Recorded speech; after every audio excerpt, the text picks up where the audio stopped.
Welcome back, guys. Recently, I've done full review videos of both the Itiwit X100, but also the original 100.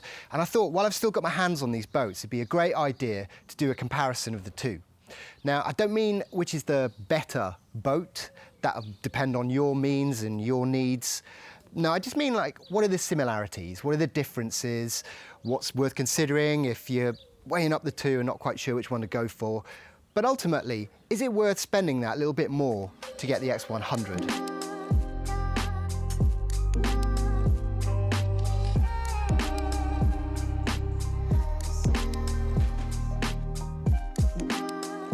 Some background. Both boats are part of the 100 series. Decathlon have this numbering system related roughly to what level of ability or frequency of use you would expect for their sports equipment. 100 is beginner or occasional use. 500s are intermediate or more frequent use. And then you've got the 900s, which is like your advanced user pro type stuff. So that's why the boats are named what they are. 100 denotes user level or frequency of use. And then the X in the X100 stands for drop stitch because it has a drop stitch floor. You can kind of think of the X as like a stitch. Now, what's drop stitch? What difference does it make, I hear you ask? So it's basically higher pressure, which makes it much more rigid, very much like a stand-up paddleboard. So that'll give this an advantage over stability and performance compared to the classic low-pressure inflatable chambers that you get on standard boats. Although, to be honest, this is by no means floppy. It's actually quite stiff.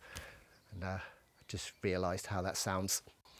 So both these boats are perfect for users of any ability, including absolute beginner, and for occasional use, or say just a few hours on the water at a time. So for example, long distance touring, like say when I did the whole of the River Thames. I made a 3-part video about that, by the way. You should watch it when you get a chance. That's not the sort of kayaking that I would use these boats for.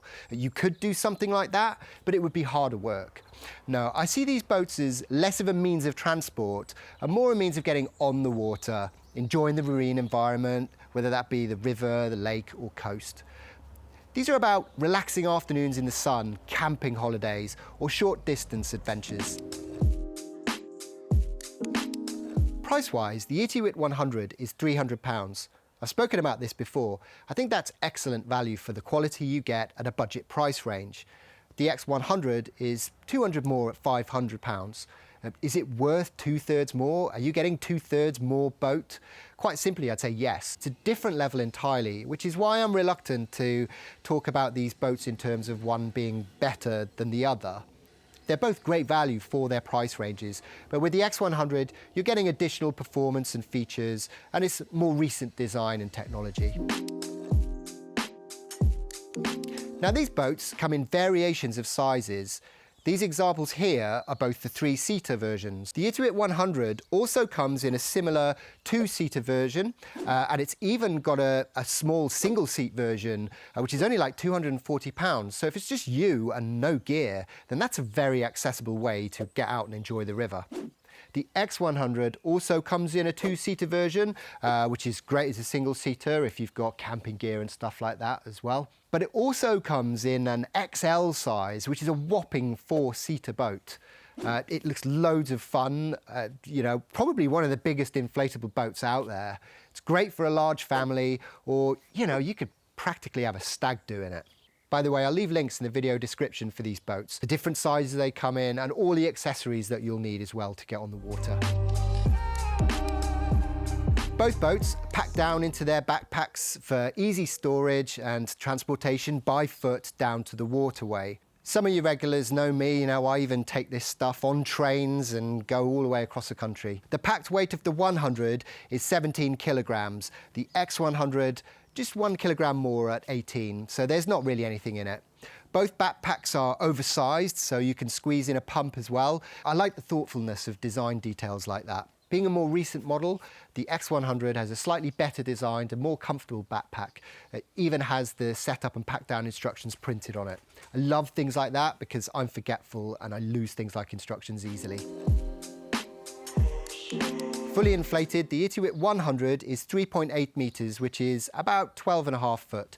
The X100 is slightly longer. It's 4.1 metres, about 13.5 foot. The X100 is slightly narrower than the 100, which will make it a little bit quicker, more hydrodynamic.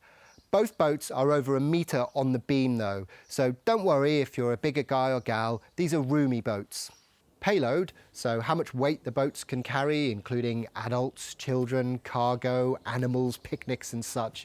It's 230 kilograms for the 100 and a larger payload of 245 kilograms for the X100. That extra 15 kilograms is a lot of beers. Don't drink and paddle though. In terms of tracking, that's how straight the boat glides when you're paddling along. Both boats have a similar 3-skeg arrangement. Now, considering that one of the main competitors of the Itiwit 100 has only 1 skeg, I think that's pretty good. A single skeg will track all right, but the real test will be when the wind picks up. Having those 3 skegs will really make a difference. Performance-wise, the X100 is quicker and more nimble than the original 100. If you want to cover a lot of distance or get somewhere fast, then the 100, it's probably not the boat for you. But it's great fun and perfect for lazy days in the sun. The X100 performed really well on a canoe camping trip I did. I went pretty far and did an overnight camp. It was a little bit tougher paddling upstream against the current, but I certainly managed it. And I had a lot of weight with me as well, including all the camera gear and stuff. Both boats offer great stability, especially getting in and out of, but the X100 in particular excels here. The drop stitch floor is incredibly stiff. You can literally stand up in it. That floor is another reason why it's quicker, by the way. I've also found the X100 a bit more stable in high winds and gusts. Now, I wanted to mention something about drying the boats, as this has come up in the comments. One thing people have said about the Itiwit 100 is that sometimes it can be a little bit difficult to dry. One viewer told me that he takes off the cover. You see, this whole thing, it fits like a glove over the inflatable chambers, and you can take it off. Apparently, it dries a lot quicker that way. In comparison, the X100, I mean, you don't have to do any of that. It's super simple. You just get a towel, wipe it down, in the bag, you know, simple. Towel dry, done.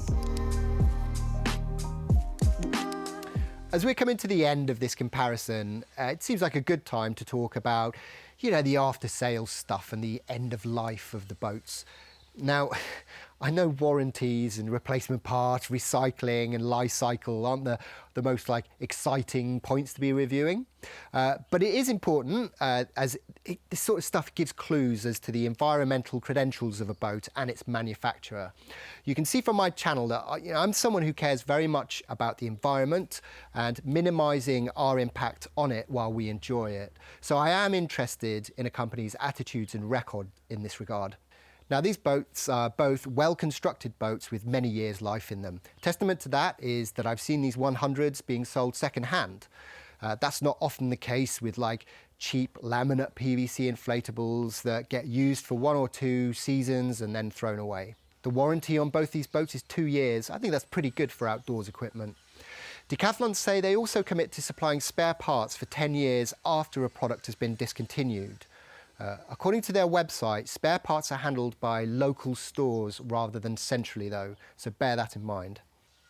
At the end of their life, or when you upsize or upgrade, Decathlon have their Second Life program, which refurbishes and resells used products, or they simply recycle old kit, diverting materials away from landfill.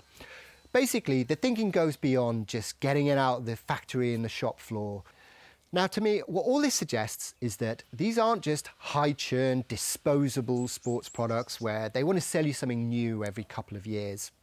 No, these boats are intended to be owned for the long term. So how do the two compare on these life cycle issues? Well, I'd say this boat has been in production for some time now, while this is a much newer model. So, make of that what you will. So far, we can see there's essentially a lot of similarities between these boats, but the X100 offers higher performance and stability, and that's reflected in the price. But which one do you go for? A good analogy for this, I think, is cameras. When I started this channel, I needed a camera. I thought, DSLR, right? That's what everyone uses, isn't it? But then it was suggested to me, no, get a mirrorless camera, because that's where the technology is heading now. DSLRs were great, but you might as well, if you're starting out now, catch the wave of new technology rather than something of an older era.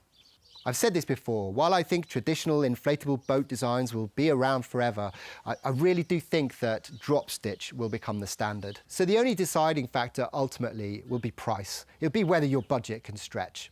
If budget is tight, when I bought my X500, I used the Klarna thing where you pay over 3 months.